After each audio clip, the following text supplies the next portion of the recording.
Il y a des gens qui devraient être en EHPAD et qui ne peuvent pas y être pour des raisons financières en France.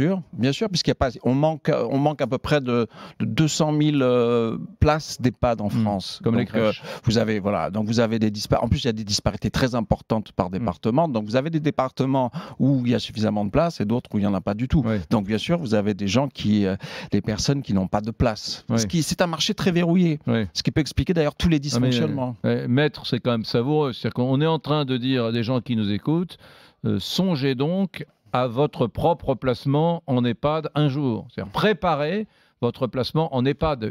Pardon de ce raccourci, mais c'est un peu ça qu'on est en train de faire. Pas uniquement. Préparez-vous. Pas uniquement, parce que je pense que la dépendance, là, on la regarde par le prisme de l'EHPAD, mais la dépendance, c'est aussi cette vie que l'on a encore chez soi.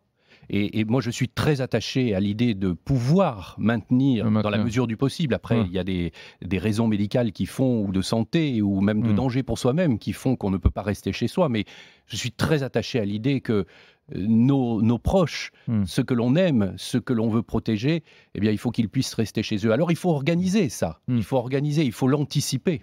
Bien, mesdames, messieurs, vous l'avez compris, c'est terminé, la politique de l'autruche, c'est terminé, il faut préparer, anticiper sur tous les plans.